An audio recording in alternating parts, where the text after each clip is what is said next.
संतमत कथनी का नहीं करनी का मार्ग है। ये अध्यात्म के उच्च और पवित्र सिद्धांतों को अमली जामा पहनाने और उन्हें अपने जीवन में व्यवहारिक रूप से उतारने पर जोर देता है। संत महात्माओं ने नेक कमाई की महिमा गायन की है। इस बात पर जोर दिया है कि परमार्थ के एक सच्चे साधक के लिए अपनी निजी कमाई, हक हलाल की कमाई बहुत जरूरी है।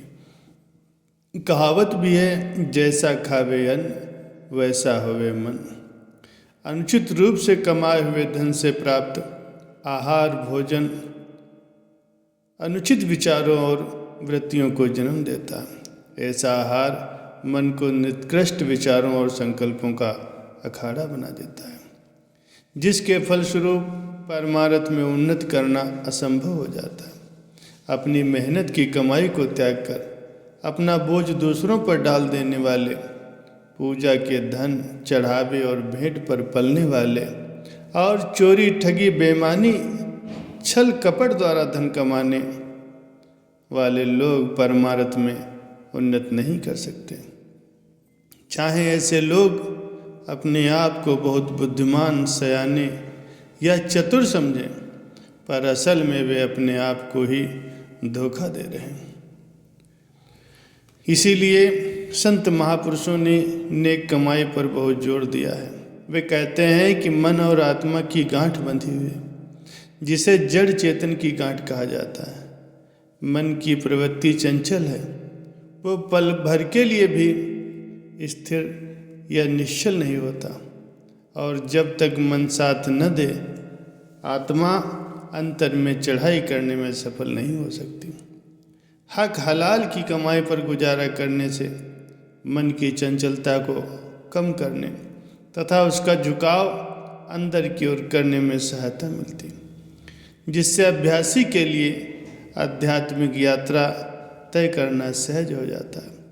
आध्यात्मिक उन्नति का बीज केवल मेहनत के सच्चे और पवित्र खेत में ही अंकुरित हो सकता है। सच्चे परमार्थ में भीख, बेईमानी और धोखे द्वारा कमाए गए धन के लिए कोई स्थान नहीं है। जब कोई रोगी इलाज के लिए डॉक्टर के पास जाता है, तो डॉक्टर उसके रोग की पहचान करके उसे दवा देता है। साथ ही वह रोगी को कुछ बातें ध्यान में रखने की हिदायत देता है। एक तो ये कि दवाई समय पर ले, और दूसरी बताए गए परहेज की पालना जरूर करें। रूहानियत के क्षेत्र में संत सद्गुरु अज्ञानता से पीड़ित संसारियों के लिए डॉक्टर या वैद्य बन के आते हैं। वे उन्हें नाम की दवाई देते हैं, उसके नियम पूर्वक सेवन की ताकीद करते हैं। साथ ही वे उन्हें कुछ जरूरी परहेज भी बताते हैं, जिनमें से एक ये है कि वे पराया हक छीनने और छल कपट से धन कमाने से बचें और हल हलाल की कमाई पर गुजारा करें। संत महापुरुषों ने अपने उपदेश में स्पष्ट और जोरदार शब्दों में हक हलाल की कमाई पर जोर दिया। परमात्मा के भक्तों ने स्वयं नेक रहनी और हक हलाल की कमाई की जिंदा मिसाल बनकर परमार्थ के साधकों को जीवन में अधिक से अधिक पवित्रता अपनाने की प्रेरणा दी। हक हलाल की कमाई से महापुरुषों का तात्पर्य उस धन से है जो सच्चाई और नेकी के द्वारा कमाया जाता है, जिस पर न्याय, कानून और नैतिक दृष्टि से उपभोग करने वाले का हक या अधिकार होता है, जिसे कमाने से परिवार तथा उसके अन्य भागीदारों को उसका हिस्सा न्यायपूर्वक दिया जा सकता है। सच्ची और नेक कमाई, सात्विक आहार, शुभ विचार, नेक आचरण और मालिक की प्रेमियों की संगत और नाम का अभ्यास संत मत की प्रमुख आवश्यकताएं हैं। शब्द तथा नाम की कमाई आहार, विचार और आचार की पवित्रता के सहारे ही हो सकती है। संतों ने इस विषय में बहुत ही अच्छे अच्छे सत्संग फरमाए हैं।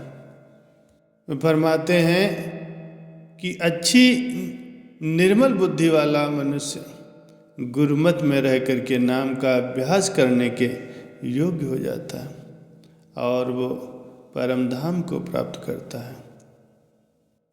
एक बहुत ही कमाई वाले फकीर थे। वे कहीं भी जाते तो केवल उसी घर में ठहरते जहाँ पर हक और हलाल की कमाई होती थी। एक बार वे एक गांव में जा पहुँचे तो वहाँ लोगों से पूछा कि यहाँ क्या कोई हक हलाल की कमाई करने वाला व्यक्ति रहता है। गांव के लोगों ने बताया, हाँ, यहाँ पर एक बुढ़िया है जो हक हलाल की कमाई करती है। वो बुढ़िया अपना चरखा काट करके कपड़ा बुनती है और अपना जीवन निर्वाह करती है। वो फकीर उसके घर पहुँचे और वहाँ पर 2 दिन ठहरने की इच्छा व्यक्त की। फकीर ने देखा कि बुढ़िया चरखा काट करके अपना जीवन यापन कर रही है। सायंकाल को अंधेरा हो गया। तब पड़ोस में कहीं नाच हो रहा था और वो गैस जल रही थी। बुढ़िया उस गैस के प्रकाश में चरखा काट रही थी। तो फकीर ने अपना झोला उठाया और चलने को हुआ। तो बुढ़िया ने पूछा, महात्मा जी, आप तो 2 दिनों तक ठहरने वाले थे और ऐसा क्या हो गया कि आप इतनी जल्दी चल पड़े? फकीर ने कहा, मैं तो ये सुन करके यहाँ आया था कि आप हक और हलाल की कमाई पर निर्वाह करती हैं, पर आपने तो इस नाच गाने में जो गैस लाइट से प्रकाश हो रहा था, उस प्रकाश में आपने चरखा चलाया, जो कि हक हलाल की कमाई नहीं है। मैं ऐसे घर में नहीं रुक सकता। इतना कह करके वो फकीर वहाँ से चला गया। परम संत कबीर साहब जी फरमाते हैं कि अगर कोई गुरु या पीर होकर के अपने शिष्यों से मांगता है और उसके कमाए गए धन पर गुजारा करता है, तो ऐसे गुरु के चरणों में सिर नहीं झुकाना चाहिए। जो मेहनत करके अपनी रोजी कमाता है और हक हलाल की कमाई से साध संगत की सेवा करता है, तो वही परमार्थ की राह का सच्चा जानकार, सच्चा गुरु हो सकता है।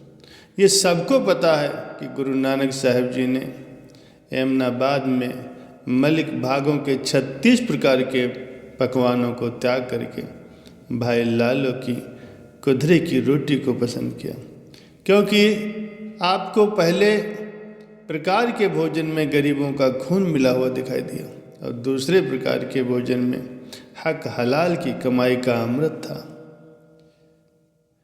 कबीर साहब ने अपने समय के अधूरे और पाखंडी गुरुओं की आलोचना करते हुए लिखा है कि वे लोग लोभ व शिष्यों को लूटते हैं। उनके शिष्य भी अपने स्वार्थ के लिए ऐसे गुरुओं की सेवा में लगे रहते हैं। ऐसे लोगों को भला शांति कैसे मिल सकती है? कबीर साहब फरमाते हैं कि गुरु और शिष्य दोनों के लिए ऐसा होना चाहिए कि शिष्य को चाहिए कि अपना सब कुछ गुरु को अर्पण कर दे, अर्थात सब कुछ गुरु का समझ कर इस्तेमाल करे, परंतु गुरु को भी चाहिए कि शिष्य की सुई तक को भी हाथ न लगाए।